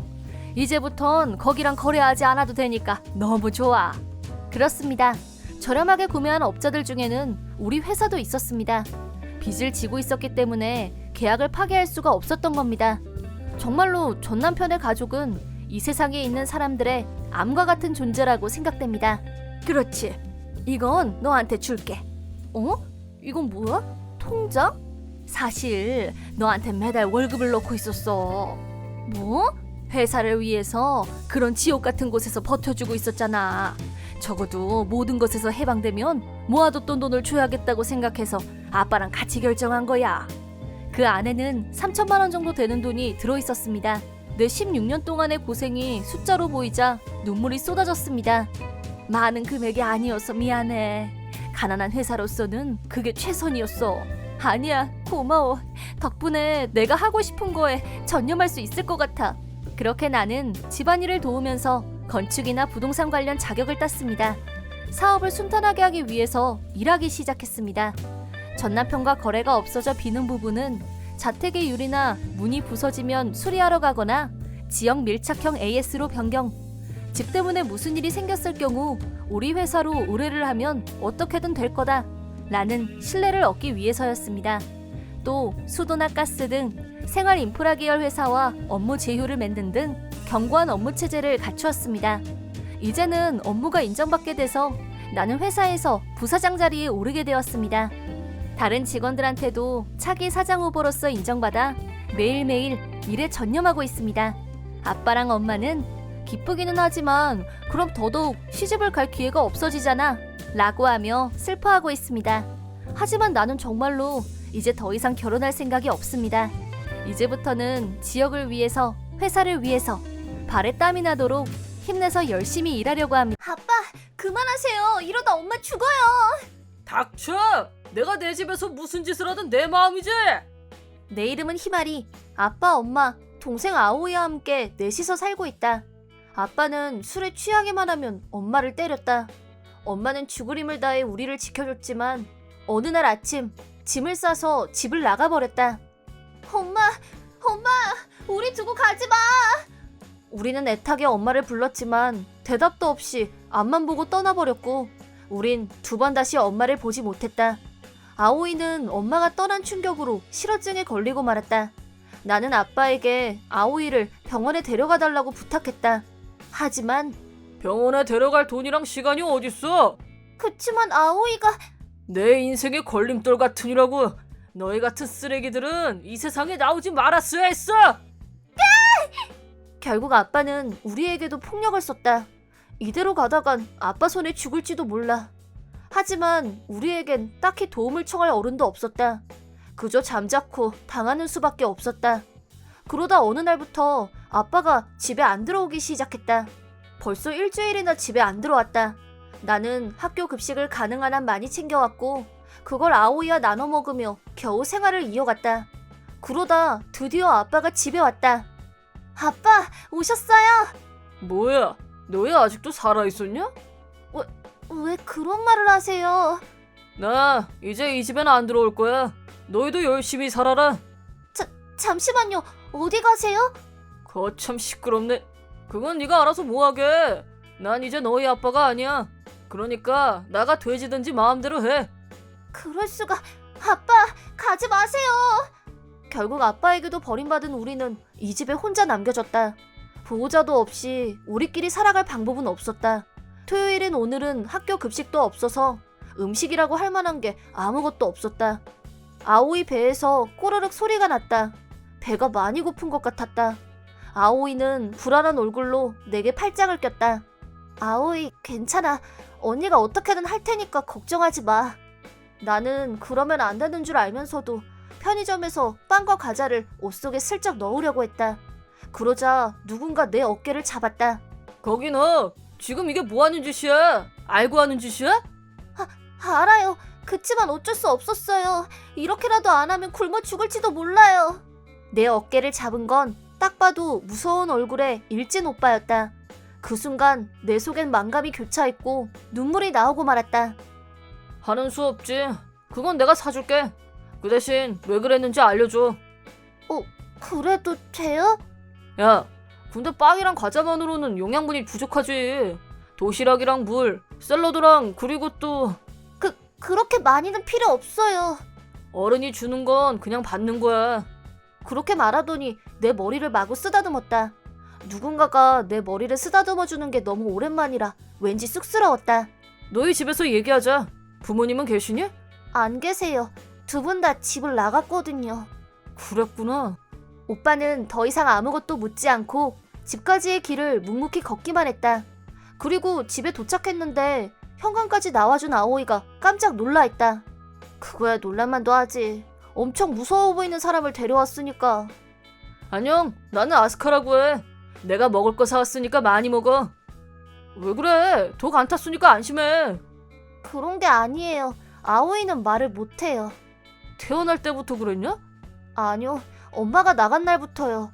왠지는 모르겠는데 목소리가 안 나온대요. 그랬구나. 그러더니 아스카 오빠는 아오이의 머리를 살살 쓰다듬었다. 아오이는 신기한 눈으로 아스카 오빠를 쳐다봤다. 걱정 마. 배불리 먹고 건강해지면 곧 말도 할 수 있을 거야. 아오이는 고개를 끄덕였다. 아오이가 이렇게 누군가를 따른 적은 처음이었다. 그리고 우리 셋은 밥을 먹으며 지금까지의 일들을 이야기했다. 아스카 오빠는 그저 조용히 내 이야기를 들어주었다. 그랬구나. 힘들었겠네. 경찰에 도움을 청하면 너희들이 갈 만한 보호시설을 소개해줄 것 같은데 너희는 어때? 잘 모르겠어요. 그치만 낯선 곳에 가는 게 무서워요. 아오이는 낯도 가리는 데다가 말도 못해서. 그치.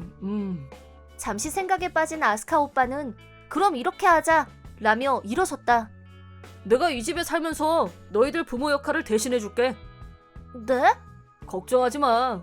난 일도 하고 있고 돈도 있으니까. 근데 이 단독주택은 월세야 작아야? 몰라요. 근데 할아버지가 돌아가시고 엄마가 이 집을 받으신 거라고 그랬어요. 그럼 작아네. 잠깐 이 집 좀 봐도 되지? 아스카 오빠는 어질러진 집안에서 몇 장의 서류들을 찾아냈다. 그럴 줄 알았어. 다 독촉장들 뿐이네. 벌써 3개월이나 전기세를 안 냈잖아. 근데도 전기가 아직 안 끊어졌네. 당장 이것부터 처리해야겠군. 잠깐만요. 오빠도 집이 있을 거잖아요. 응? 해약하고 올게. 네? 괜찮아. 나만 믿어. 아스카 오빠는 크게 웃으며 나와 아오이를 꼭 안아줬다. 이제부턴 내가 알아서 할 테니까 걱정 마. 날 믿어봐. 그 말에 우리는 눈물을 터뜨리고 말았다. 부모님이 언제 우리를 안아주셨는지 이젠 기억조차 나지 않았다. 아오이, 아스카 오빠한테 도와달라고 그럴까? 아오이는 조용히 고개를 끄덕였다. 이렇게 우리 세 사람의 기묘한 동거가 시작됐다. 일단 아오이부터 병원에 데려가 보자. 이거 진짜 병이에요? 말을 못하게 되고부터 쭉 걱정했어요. 아오이가 말을 못하게 된 원인은 아마 시민성 실어증일 거야. 시민성? 과도한 스트레스로 목소리가 안 나오는 병을 말하는 거야. 재활치료랑 발성 연습을 하면 대부분은 좋아진대. 그니까 빨리 치료부터 하자. 네, 고마워요. 그리고 희말이, 내일은 나랑 학교에 좀 가자. 네? 왜요? 학교 선생님께 인사드리러 가야지. 아무리 그래도 부모님이 집 나갔다고 하긴 좀 그러니까 부모님은 멀리 출장 가셨고 내가 친척인 척해서 보호자라고 해두자. 겉보기에 오빠는 일진 같아 보였지만 이야기를 하면 할수록 머리가 좋은 사람이라는 게 느껴졌다. 그렇게 우리 자매의 문제들을 착착 해결해 나갔다. 어이 희말이, 이거 희말이한테 주는 선물이야. 스마트폰이다. 연락이 안 되면 걱정되니까. 근데 퀴즈폰이라서 인터넷은 안 돼. 학교에 폰 없는 사람은 저밖에 없었는데 너무 기뻐요. 그 후 아스카 오빠는 일을 하면서도 틈틈이 아오이를 병원에 데려가줬고 덕분에 조금씩 말을 할 수 있게 됐다. 언니. 아오이, 지금 언니라고 한 거야? 응, 언니. 아오이. 나는 기쁨의 눈물을 뚝뚝 흘렸다. 다시 아오이와 말할 수 있는 날이 오다니 꿈만 같았다. 그로부터 1년 후 나는 6학년, 아오이는 1학년이 됐다. 아직 완전하진 않지만 아오이도 말할 수 있게 됐다. 좋았어. 내일은 희말이랑 아오이의 참관 수업 날이다. 아오이는 벌써 1학년이네. 기대되는데? 응. 희말이, 무슨 일 있어? 아니요, 아무것도 아니에요. 희말이, 무슨 일이 있는 것 같은데? 이야기 좀 해봐. 그게 우린 진짜 가족이 아니잖아요. 애들이 우릴 이상하게 볼 거예요. 희말이, 왜 우린 부모님이 안 계시는 거죠? 왜 부모님은 우리 버리고 간 거예요? 어차피 아스카 오빠도 우리 버릴 거잖아요. 눈물이 그렁그렁 맺힌 눈으로 아스카 오빠에게 분풀이를 하고 말았다. 하지만 이 분한 마음과 슬픈 기분은 어찌할 방법이 없었다. 네 말이 맞아. 난 너희 부모가 아니야. 가족도 아니지. 그럼 우리한테 신경 꺼주세요. 하지만 난 너희를 사랑해. 너희 부모님 못지않게 사랑한다고. 나중에 커서 남자친구를 데리고 오면 어떻게 해야 할지, 너희 결혼할 때 눈물이 나는 건 아닌지 그런 마음으로 너희를 돌보고 있으니까. 아스카 오빠는 우릴 안 떠날 거예요?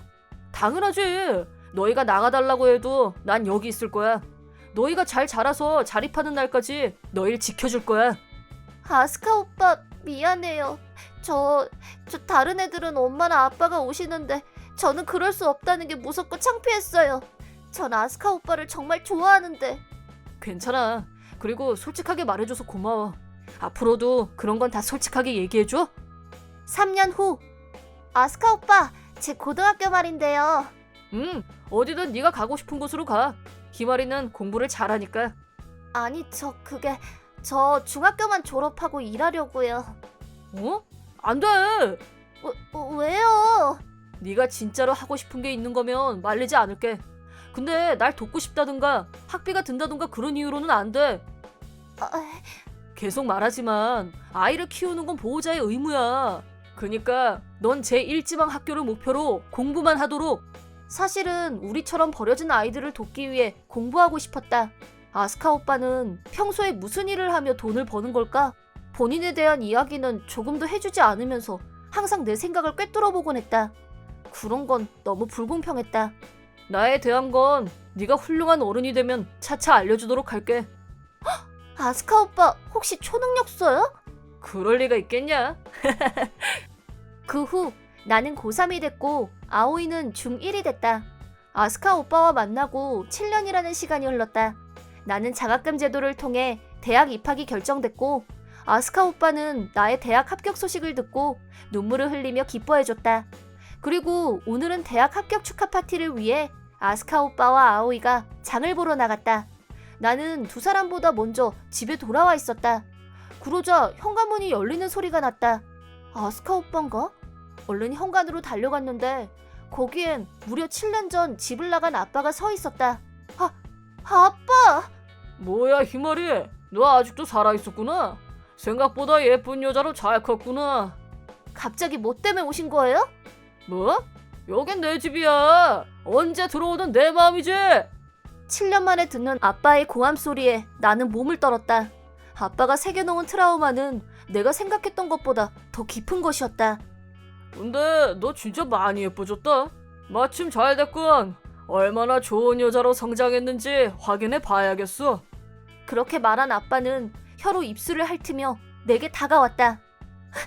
안 돼! 싫어! 오지 마! 그렇게 울면서 거부하는 모습이 딱 지 엄마 닮았네. 아, 못 참겠다. 어디 더 울어봐. 이대로 있다간 당하고 만다. 근데 무서워서 몸이 움직여지질 않아. 도와줘요, 아스카 오빠! 내가 도움을 외친 순간 아빠는 저 멀리 나가 떨어져 버렸다. 고개를 들자 거기엔 아스카 오빠와 아오이가 서 있었다. 아오이는 서둘러 내게 달려왔다. 언니, 정신 차려! 뭐야? 너 이 새끼 누구야? 이 집 주인의 보호자인데요? 뭐? 이 집의 주인은 나야. 불법 침입자는 너라고. 당신 미친 거 아니야? 당신은 7년이나 아이들을 두고 집을 나갔어. 당신은 부모 자격도 없다고. 닥쳐! 친구는 나한테 있어. 남 주제에 어디서 이래라 저래라야. 그러더니 아빠는 아스카 오빠에게 달려들었다. 하지만 아스카 오빠는 아랑곳하지 않고 아빠를 쓰러뜨렸다. 아, 약해 빠져가지고. 당신 같은 쓰레기들은 꼭 약자들 앞에서만 유세를 떨더라. 꼭 우리 아빠 같군. 뭐? 그게 무슨 말이야? 우리 아빠도 엄마를 때리는 쓰레기 같은 놈이었어.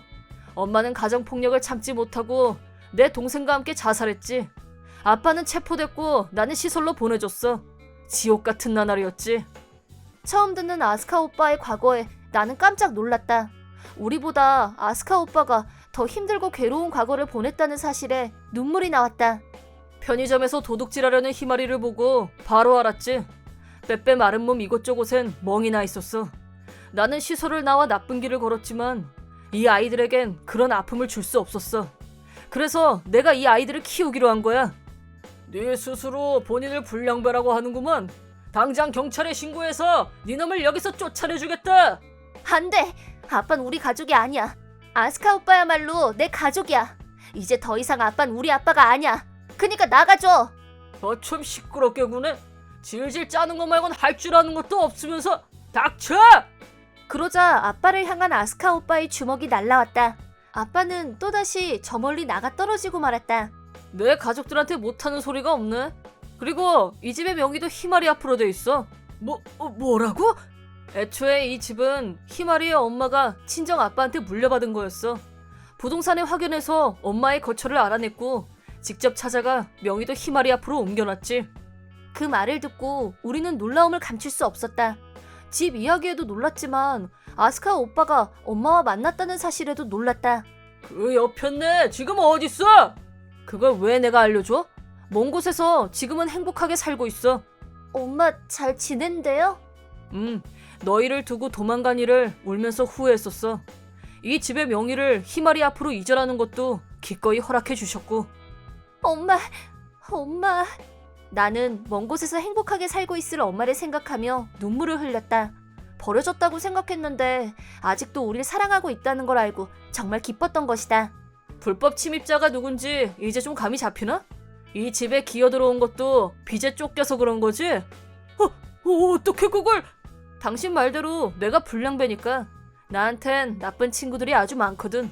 당신이 빚을 지고 도망간 사채업 보스도 내 친구야. 알았으면 당장 여기서 꺼져. 희마리랑 아오이한테 두 번 다시 얼씬도 하지 말고. 아스카 오빠의 극대노에 잔뜩 쫀 아빠는 눈 깜짝할 사이에 도망가고 없었다. 그제야 나는 마음이 놓였고 그 자리에 털썩 주저앉고 말았다. 희마리 괜찮아? 저 미친놈이 자기 딸한테 무슨 짓을 하려고 한 거야? 그냥 경찰에 신고해버릴까? 아니요, 괜찮아요. 두 사람이 절 구해줬으니까. 그래, 네가 그렇다면야. 아스카 오빠가 언니보다 집에 먼저 가서 놀래켜주자고 그래서 1시간 더 일찍 온 거야. 우연이었지만 빨리 와서 다행이다. 그놈이 이 집 열쇠를 갖고 있었을 줄은 상상도 못했어. 열쇠를 미리 바꾸지 않은 내 잘못이야. 정말 미안해. 미안해하지 마요, 오빠. 정말 고마워요. 나는 아스카 오빠를 안았다. 아스카 오빠는 깜짝 놀라했지만 이내 기쁜 얼굴로 나를 꼭 안아줬다. 자, 방해꾼이 있었지만 희마리의 대학 합격 축하 파티 가자! 네! 4년 후 드디어 희마리도 대학 졸업을 하는구나. 취업도 됐고 이제 사회인이네. 정말 감격스럽다. 오빠 있잖아요. 제가 어른이 되면 아스카 오빠한테 말하고 싶은 게 있었어요. 갑자기 무슨 말? 사실 저 아스카 오빠랑 진짜 가족이 되고 싶어요. 저를 아내로 받아주세요. 뭐? 아스카 오빠는 너무 놀란 나머지 손에 들고 있던 컵을 떨어뜨렸다. 우리는 서둘러 쏟아진 물을 닦았다. 그리고 아스카 오빠는 우물쭈물하며 말을 꺼냈다. 나는 34살이나 먹은 아재야. 넌 이제 즐거운 인생이 시작되는 나이고 앞으로 좋은 사람과 만날 기회도 많을 거야. 그리고 난 너희를 딸처럼 소중히 키워온 줄아. 그럼 오빠는 알지도 못하는 한량 같은 남자가 절 채가도 괜찮아요? 그거랑 이건 별개지. 희마리는 널 제일 소중히 아껴주고 사랑해주는 성실한 남자를 만나서. 아무리 생각해도 그 조건에 딱 맞는 사람은 아스카 오빠 말곤 없는데요? 아스카 오빠는 얼굴을 붉히고는 쭈뼛거리고 있었다. 아마도 지난 11년 동안 우리를 키우느라 제대로 된 연애도 못 해본 것 같았다. 뭐 솔직히 내 입장에서는 그게 좋긴 하지만 앞으로 몇 년이 걸리더라도 꼭 저를 좋아하게 만들 거예요. 두고 봐요, 오빠. 살살해, 살살. 그 후 나와 아스카 오빠가 어떻게 됐는지는 다음을 기대해주세요. 제 이름은 카가야 유토. 35살의 지극히 평범한 회사원입니다. 이번에 소개할 이야기는 하루아침에 제가 5살 아이의 아빠가 되고만 이야기입니다. 제 나이 32살 때 4살 연하의 여자친구 타치미와 결혼했습니다. 우리는 서로 나이가 있어서 빨리 아이를 갖고 싶다는 얘기를 했습니다. 그러고 보니 내 동료가 불임증이라 아이가 안 생긴다고 했었어. 어머, 너무 안타깝다. 그래서 일단 나도 검사를 받아보는 게 좋을 것 같아. 그래, 그럼 나도 알아볼게. 이런 건 빨리 알아보는 게 좋으니까. 그런데 검사를 해보니 아내가 불임이라는 걸 알게 됐습니다. 그 검사 결과로 아내는 무척 우울해했습니다. 우리 이혼하자. 당신은 다른 사람이랑 결혼해. 무슨 말 하는 거야? 내가 평생 같이 살고 싶은 사람은 타츠미뿐이야. 선생님이 불임 치료에 따라 임신될 가능성도 있다고 하셨잖아. 타츠미가 한다고 하면 나도 최선을 다해 도와줄게. 유토씨, 고마워요. 그 후 3년간 열심히 치료를 받았지만 더는 노력해도 힘들 것 같다는 진단을 받았습니다. 아내는 평생에 없었던 극심한 우울증에 걸렸고 외출도 하지 않게 됐습니다. 아이도 못 낳는 여자랑 같이 살아봤자 뭔 소용이야? 다치미, 몇 번을 말하지만 내가 사랑하는 건 너뿐이야. 아이를 가질 수 없는 건 마음이 아프지만 그래도 그게 이혼 사유가 될 순 없어. 아이를 가질 수 없다면 우리끼리 행복하게 살면 되지. 언젠가 당신도 바람을 피우게 될 거야. 못 믿겠어. 상처받기 전에 이혼하고 싶어. 그런 말 하지 마. 타치미가 날 믿어줄 때까지 내가 더 노력할게. 저보다 몇십 배는 더 큰 상처를 입은 타치미. 그래서 저는 타치미를 위해 할 수 있는 건 다 했습니다. 무조건 칼퇴해 회사에 부탁해서 일주일의 절반은 재택근무를 했습니다. 타치미와 많은 이야기를 나눴고 인터넷에서 딩크 부부의 생활을 검색해보기도 했습니다. 그러자 매달 여행을 가거나 취미에 몰두하는 등 생동감 넘치는 부부들의 이야기를 찾게 됐고 그중엔 우리처럼 불임 치료 끝에 아이를 포기한 부부의 기사도 있었습니다. 생각해보니 우리 주변엔 우리와 같은 불임 부부가 없었습니다. 이렇게 아이가 생기지 않아도 다 극복하고 행복하게 사는 사람들이 있다는 걸 알게 되자 타츠미도 조금씩 기운을 되찾게 됐습니다. 유토씨, 저번엔 너무 심한 말을 해서 미안해요. 유토씨는 나를 위해 이렇게 많은 노력을 해줬는데. 괜찮아. 타츠미가 다시 기운을 되찾아서 다행이야. 앞으로는 우리 둘이 행복하게 잘 살아보자. 타츠미는 기운을 되찾았고 우리는 결혼 3년차를 맞이했습니다. 그러던 어느 날 전화로 깜짝 놀랄 소식을 듣게 됐습니다. 뭐? 형이 죽었다고? 다름 아닌 형 유스케의 교통사고 소식을 듣게 된 것이었습니다. 게다가 형뿐만 아니라 함께 타고 있던 형수님도 같이 돌아가셨다고 했습니다. 게다가 뒷좌석에는 5살 된 조카도 함께였다고. 솔직히 저는 형이 결혼한 사실도 아이가 있다는 사실도 몰랐습니다. 왜냐면 형은 20살 무렵 부모님과 다툰 후 집을 나가버렸고 그렇게 쭉 형의 소식이 끊겼기 때문입니다. 경찰이 신원 확인을 한 결과 우리 집을 찾아냈고 우리 가족과 형수님의 가족만 모여 장례를 작게 치르기로 했습니다. 사실 형수님도 똑같이 가출한 상황이어서 장례식장엔 어색한 분위기만 흘렀습니다. 그리고 거기엔 제 조카인 하루카도 있었습니다. 조카는 기적적으로 경상이 그쳤고 사고 당시의 기억은 나지 않는다고 합니다. 하지만 형수님도 외톨이 인생이어서 형수님의 가족이라고는 부모님, 시부모님, 그리고 저뿐이었습니다. 저희 부모님은 몸이 약하셔서 아이를 키우기엔 역부족이었습니다. 형수님의 부모님도 나이가 많으셔서 조카를 거둘 수는 없다고 했습니다. 이런 상황에서 하루카는 시설로 가야만 했습니다. 하루카는 멍하니 부모님의 영정사진을 바라보고 있었습니다. 무슨 일이 일어난 건지도 모른 채 이게 어떤 상황인지조차 모르는 듯 했습니다. 눈물 한 방울 없이 무표정한 얼굴이 제 마음을 더 아프게 했습니다. 저는 뭔가에 홀린 듯 조카의 손을 잡고 혹시 괜찮으면 작은 아빠랑 같이 살래? 저는 거의 반충동적으로 처음 만난 조카를 거두기로 했습니다. 여러 과정을 거쳐야 했지만 일단 우리 집으로 하루카를 데리고 왔습니다. 하루카는 생각보다 아무렇지 않게 저를 따라와 줬습니다. 여기가 작은 아빠네 집이야. 하루카 방도 곧 준비해줄게. 그러자 조카는 궁금하다는 듯이 물었습니다. 작은 아빠는 혼자 살아요? 조카가 그렇게 생각하는 것도 당연했습니다. 사실은 몇 주 전 어떤 사건이 있었거든요. 여보, 지금 어디야? 지금 퇴근한 거예요? 늦었나요?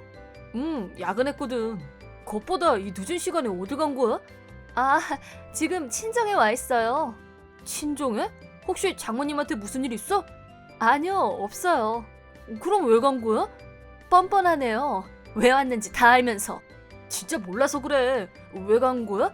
오늘도 야근한 거 아니잖아. 그 여자 집에 있다 온 거지? 무슨 말을 하는 거야? 그럴 리가 없잖아. 그러더니 아내는 친정집에서 돌아오지 않았습니다. 혹시나 해서 말해두는데 저는 바람을 피운 적이 없습니다. 아까 이야기한 대로 저는 타치미와 서로 사이좋은 부부로 지냈습니다. 바람을 의심받을 만한 행동도 하지 않았습니다. 이야기해보려고 했지만 타치미는 완강했고 저와 이야기하려고도 하지 않았습니다. 저는 타치미가 진정될 때까지 기다릴 수밖에 없었고 그게 지금까지 이어진 것입니다. 하지만 하루카에게 이런 이야기를 할 수는 없었기에 사실 작은 엄마가 있는데 일이 있어서 잠깐 어디 갔어. 며칠만 있으면 돌아오실 거야. 라며 대충 둘러댈 수밖에 없었습니다. 일단 하루카를 침실에서 재우고 아내에게 전화로 사정을 설명했습니다. 상의도 없이 저지른 일이라 화를 낼 줄 알았지만 아내는 의외로 조용했습니다. 알았어. 근데 나 집엔 안 갈 거야. 그렇게만 말하고 이야기가 끝나버렸습니다. 이렇게 조카와 둘만의 생활이 시작됐습니다. 예상한 대로 저는 무척 서툴렀습니다. 해본 적도 없는 아빠 노릇을 하기 위해 매일 아등바등했죠. 이럴 때 아내가 있어주면 얼마나 좋을까 생각했지만 현실은 그걸 바랄 수도 없었습니다. 하지만 무엇보다 가장 신경이 쓰인 건 하루카였습니다. 고집을 부리지도 않고 말하는 대로 따라주는 착한 아이였습니다. 하지만 당연하게도 제게 마음을 열어주진 않았습니다.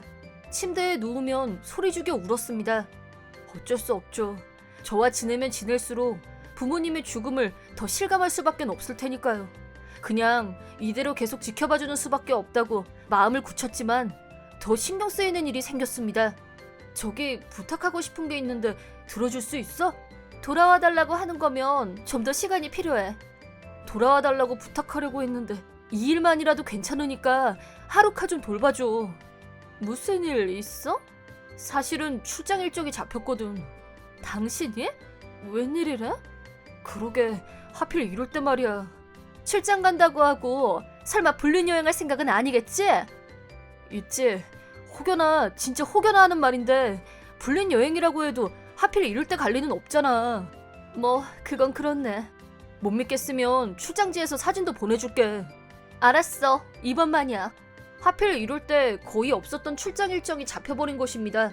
서둘러 아내에게 돌아와달라고 할 수밖에 없었습니다. 그래도 아내는 평소 아이들을 좋아하고 아이도 잘 돌봐주는 사람이었습니다. 저보다 조카를 더 잘 돌봐주리라고 생각했습니다. 그렇게 아내에게 하루카를 맡기고 저는 그대로 출장을 떠났습니다. 아내에게 의심을 받는 게 싫어서 슈퍼칼 호텔 사진과 출장지 사진 몇 장을 찍어 보냈습니다. 하루카와 잘 지내고 있는지 궁금해서 라인을 보냈지만 답장은 없었고 나쁜 예감이 들었습니다. 이틀 후 급하게 일을 끝내고 저녁쯤 집에 돌아갔는데 나왔어. 집안은 어두웠습니다. 두 사람이 외출이라도 했나 싶었는데 하루카! 작은 아빠. 방 안엔 하루카만 덩그러니 앉아있었고 아내의 모습은 보이지 않았습니다. 그리고 저를 보자마자 울기 시작했습니다. 일단 하루카를 진정시키고 이유를 물어봤습니다. 오늘 아침 일어나 보니 작은 엄마가 안 계셔서 지금까지 계속 혼자 집을 봤다고 했습니다. 부모님을 갑자기 여의고 얼마 안 된 상황이라 아마 또 혼자 남겨졌다고 생각했을 겁니다. 얼마나 불안해했을지 상상할 수 없었습니다. 너무 화가 난 저는 아내에게 연락했습니다. 여보, 이게 어떻게 된 일이야? 답장 줘. 나 이거 그냥은 못 넘어가. 미안해요. 지금 친정집이야? 아니, 그냥 근처 좀 돌아다니고 있었어. 왜 하루카만 두고 혼자 나갔는데? 같이 있는 게 너무 힘들어서. 뭐가 힘들단 거야? 애가 좀 힘들어하긴 해도 상황이 그러니까 어쩔 수 없는 거잖아. 그런 게 아니야. 그럼 이유라도 알려줘봐. 어떻게 같이 지낼 수 있겠어? 당신이랑 불륜녀 사이에서 태어난 아인데 어떻게 예뻐하겠어? 타츠미, 그건 진짜 네가 잘못 생각하는 거야. 정말 말도 안 되는 변명이었습니다. 바람을 피운다는 것도 오해인데 밖에서 나아온 아이라니. 선을 넘을 대로 넘어버렸습니다. 일단 저는 결정적인 증거를 보여준다며 아내를 불러냈고 하루카의 호적 등본을 보여줬습니다. 거기엔 우리 형이 아빠라는 기록이 정확히 남아있었습니다. 정말 확실한 증거였습니다. 타츠미도 이걸 의심할 순 없었는지 저와 하루카에게 사과했습니다. 아내에게 따지고 싶었지만 그것보다 먼저 묻고 싶은 게 있었습니다. 있잖아, 바람이라느니 나오는 아이라느니 너 요즘 좀 이상해. 애초에 그런 생각을 왜 하는 거야? 그러자 드디어 아내가 놀랄만한 이야기를 꺼내놨습니다. 그리고 몇 개월 후 저는 혼자 처가댁을 찾아갔습니다. 그리고 제 장모님을 만나 뵈었습니다. 할 말이 뭔가? 장모님께는 자세한 이야기도 하지 않은 채 그저 드릴 말씀이 있다고만 하고 찾아온 것이었습니다. 단도직입적으로 말씀드리겠습니다. 저희 부부는 장모님과 연을 끊기로 했습니다. 맞습니다. 아내 기행의 모든 원흉은 바로 장모님이었던 것입니다. 제가 바람을 피웠다는 것도 하루카가 낳아온 자식이라고 한 것도 장모님이 아내에게 바람을 넣어 믿게 만든 속임수였던 것입니다. 왜 타츠미가 근거도 없는 장모님의 거짓말을 믿게 됐느냐면 그녀의 성장 배경에 비밀이 있었기 때문입니다. 사실 장모님은 아내가 어릴 때부터 딸을 컨트롤하고 있었습니다. 아내는 전반적인 생활을 감시당했고 뭘 할 때마다 엄마의 허락을 받아야 했습니다. 엄마의 말에는 무조건 순종해야만 했고 조금이라도 의심을 가지면 폭행을 당했다고 합니다. 결국 언젠가부터 엄마의 말이라면 고지고대로 믿게 됐다고 합니다. 그건 어른이 된 지금도 변함이 없었습니다. 장모님은 처음부터 저희의 결혼을 반대하셨습니다. 우리를 갈라놓고 싶었던 장모님은 제가 바람을 피우고 있다고 속여 타츠미를 친정집에 데려올 계획을 세웠습니다. 때마침 제가 조카를 데려왔다는 사실을 알고 그건 밖에서 낳아온 자식이야 라며 떠들어대기 시작했습니다. 즉 장모님은 속이 거북해질 정도로 교묘하고 잔인한 막장 부모였던 겁니다. 아내에게 그 이야기를 들은 저는 일단 심리치료부터 받아보자고 설득했습니다. 몇 개월에 걸쳐 아내의 세뇌를 없애는데 성공했습니다. 미안해. 나는 장모님이 그런 분일 줄은 상상도 못했어. 결혼하기 전에도 만나뵌 적이 거의 없기도 하고 날 싫어하시니까 이게 널 다시 데려오기 위한 계획이었구나. 미안해요. 유토 씨는 그런 나를 위해 최선을 다해줬는데 어렸을 때 생긴 트라우마 때문에 엄마가 강하게 나오면 몸조차 움직일 수가 없어요. 정말 미안해요. 저는 엉엉 우는 아내를 그냥 꼭 안아줬습니다. 아내 잘못이 아니니까요. 잘못은 아내를 세뇌시키고 아내를 계속 괴롭힌 장모님이죠. 아내와 이야기한 후 가족 다 같이 장모님을 만나러 가기로 했습니다. 뭐야? 이제야 엄마한테 돌아올 마음이 든 거니?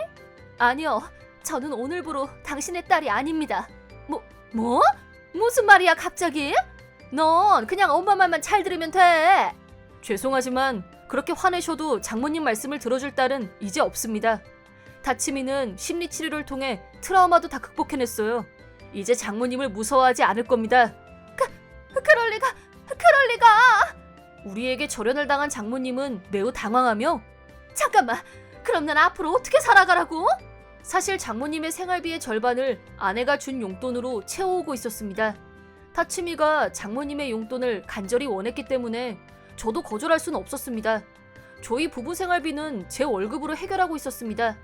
근데 아내가 저금을 좀 미루고 절약하면 보내드릴 수 있다고 해서 어쩔 수 없이 허락한 건데, 지금 생각해보면 그것도 장모님의 소나기를 벗어나지 못했던 증거였습니다. 글쎄요, 그건 스스로 해결하셔야죠. 나이도 드실 만큼 드셨잖아요.